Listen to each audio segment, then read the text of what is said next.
الحمد لله. الحمد لله نحمده ونستعينه ونستغفره ونؤمن به ونتوكل عليه ونعوذ بالله من شرور أنفسنا ومن سيئات أعمالنا. من يهدي الله فلا مضل له ومن يضلله فلا هادي له. ونشهد أن لا إله إلا الله وحده لا شريك له ونشهد أن سيدنا ونبينا وشفينا ومولانا محمدا عبده ورسوله. أما بعد، عن أبي هريرة رضي الله تعالى عنه قال قال رسول الله صلى الله تعالى عليه وسلم: الحياء شعبة من الإيمان. متفق علیہ. محترم دوست اور بزرگوں، ہم مسلمان ہیں، ہمارا مذہب اسلام ہے، ہمارے نبی پیارے نبی محمد عربی صلی اللہ تعالیٰ علیہ وسلم ہے. اللہ نے ہمیں دو چیزیں عطا فرمایا، ایک قرآن اور ایک حدیث. اللہ کا کلام اور حضور کی حدیث، یہ دو چیز ہمارے لیے راہ نجات ہے. یہ دو چیز کو ہم سنیں گے، سمجھیں گے، عمل کریں گے تو ہماری نجات ہوگی، اللہ خوش ہوگا، اللہ اپنے فضل و کرم سے مرنے کے بعد جنت میں داخل فرمائے گا. بھائیو، دوستو، بزرگوں، دنیا چند روز کی زندگی ہے، یہاں سے ایک دن جانا ہے. فکر کریں کہ دنیا میں تکلیف ہوتی ہے، بیمار ہوتا ہے تو ڈاکٹر سے علاج کرا لیتے ہیں، یا اور کوئی قسم کی تکلیف ہوتی ہے تو اس کا راحت کے لیے، آرام کے لیے کوئی چیز کوئی مہیا کر لیتے ہیں. لیکن میرے بھائیو، دوستو، بزرگوں، اگر اللہ نے اپنا فضل و کرم نہیں فرمایا، جنت میں نہیں داخل فرمایا، تو پھر وہاں کوئی پرسان حال نہیں ہوگا. اس لیے کوشش کریں کہ جتنی حدیثیں ہماری اللہ کے رسول صلی اللہ علیہ وسلم کی حدیثیں جو سامنے آئے اس پر عمل کرنے کی کوشش کریں. یہ سلسلہ حدیث کی تیسری حدیث آپ کے سامنے میں رکھ رہا ہوں. غور سے سمجھیں، سنیں اور اس پر عمل کرنے کی کوشش کریں. بھائیو، دوستو، بزرگوں، اسی طرح سے مشکات کے اندر بھی، مشکات شریف کے اندر بھی ایسی ہی ایک حدیث آئی ہے.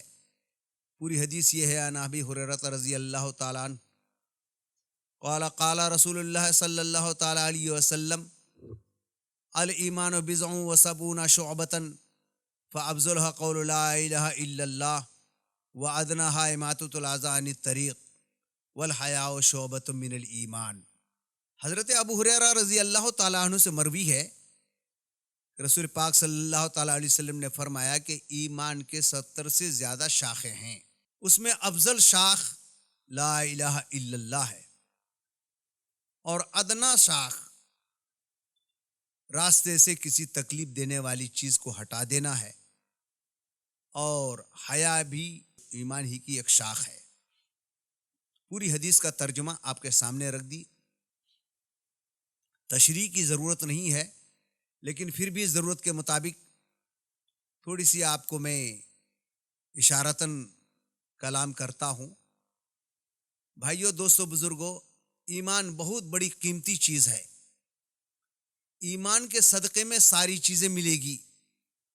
ایمان ہے تو جنت ہے، ایمان ہے تو قبر میں راحت ہے، ایمان ہے تو پل صراط میں آسانی سے گزرنا ہے، ایمان ہے حساب و کتاب میں آسانی ہوگی، ایمان ہے تو اللہ راضی ہوں گے، اور ایمان کی بدولت اللہ رب العزت جنت کے اندر داخل فرمائیں گے. اور اگر ایمان نہیں ہے، ایمان کمزور ہے، تو اس ایمان کمزور والے ایمان کی اللہ کے ہاں قدر نہیں ہے. بھائیو، دوستو، بزرگوں، فافضلها قول لا الہ الا اللہ، پہلی شاخ جو ہے وہ لا الہ الا اللہ کا پڑھنا ہے. یہ کلمہ ہمارا اور آپ کا سب کے زبان میں ہونا چاہیے، صحیح ہونا چاہیے. دنیا کی ساری چیزیں سیکھ رہے ہیں، کلمہ سیکھنے کا موقع نہیں ملتا ہے.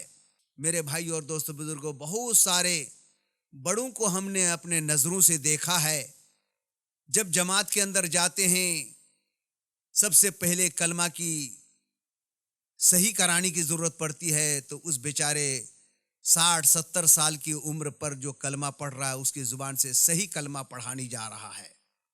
وہ اور بات ہے کہ دل کے اندر اخلاص ہے، دین سے محبت ہے، قرآن سے محبت ہے، پیارے رسول سے محبت ہے، رسول کی باتوں سے محبت ہے، مگر زبان سے صحیح کلمہ ادا نہیں ہوتا ہے۔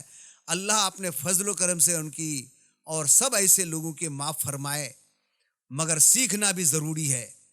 کوئی کام بھی ضرورت ہے تو آپ پہلے سیکھتے ہیں، سیکھنے کے بعد وہ کام کرتے ہیں۔ میرے بھائیو دوستو بزرگو، یہ تو ایمان کا تقاضا ہے، آخرت کا مسئلہ ہے، دنیا سے جانے کے بعد جنت کا مسئلہ ہے، تو وہاں کے لیے کتنی تیاری کرنی پڑے گی۔ دنیا میں 60-70-80 سال، 90 یا 100 سال کی زندگی کے لیے بہت ساری چیز سیکھنے کو ضرورت پڑتی ہے۔ فیکٹری میں کام کرنے کے لیے فیکٹری میں جو کام ہوتا ہے اس کو سیکھنے کی ضرورت پڑتی ہے، یا آپ کے گھر میں جو کام ہو رہا ہے اس کام کو سیکھنے کی ضرورت پڑتی ہے۔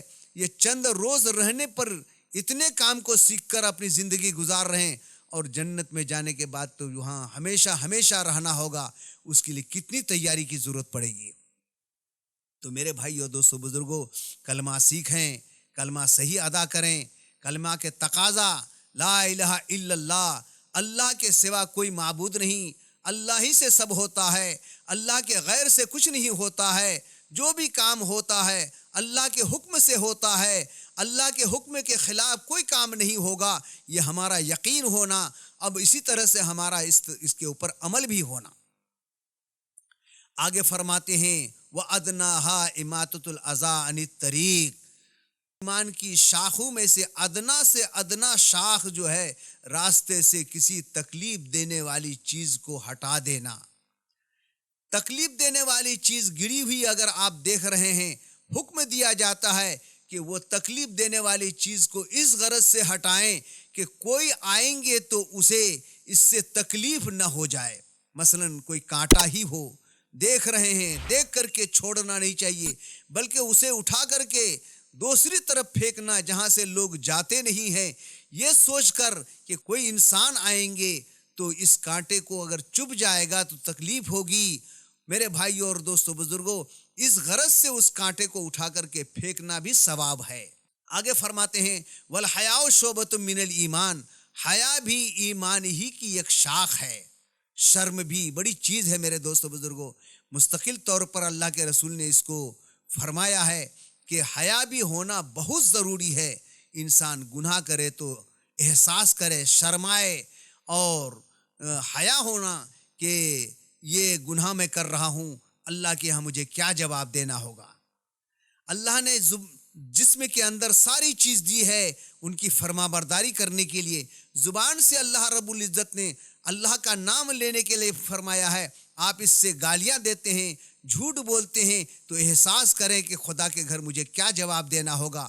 آنکھ سے بری چیز کو دیکھ رہے ہیں، احساس کریں اور شرم کریں کہ مجھے اللہ کے گھر اس کا جواب دینا ہوگا۔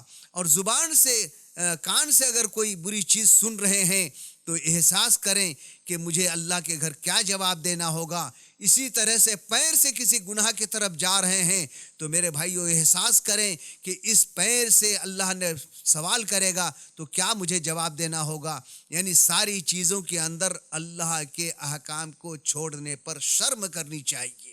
اس لیے فرمایا الحیاء شعبۃ من الایمان، شرم اور حیا ہونا بھی ایمان کی شاخوں میں سے ہے۔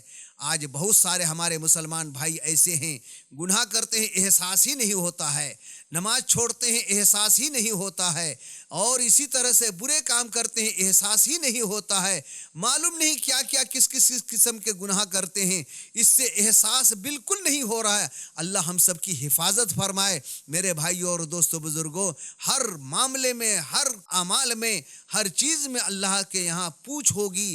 اللہ ہم سب کی حفاظت فرمائے اور ہم سب کو صحیح عمل کرنے کی توفیق نصیب فرمائے۔ میرے بھائیو اور دوستو بزرگوں، جتنی بات سنیں اس پر عمل کرنے کی کوشش کریں۔ عمل سے زندگی بنتی ہے، جنت بھی جہنم بھی، یہ خاکی اپنی فطرت میں نہ ناری ہے نہ نوری۔ میرے بھائیو اور دوستو بزرگوں، اللہ تعالیٰ سے دعا کریں، اللہ تعالیٰ ہم سب کو پیارے رسول صلی اللہ علیہ وسلم کی باتوں پر عمل کرنے کی توفیق نصیب فرمائے، اللہ نے جو کہا ہے اس پر بھی عمل کرنے کی توفیق نصیب فرمائے۔ دعا کریں کہ تمام مسلمانوں کو صحیح راستے پر چلنے کی توفیق نصیب فرمائے، تمام امت مسلمہ کو اللہ کے حکم پر، پیارے نبی کی سنت پر عمل کرنے کی توفیق نصیب فرمائے۔ وآخر دعوانا الحمدللہ رب العالمین۔ السلام علیکم ورحمۃ اللہ۔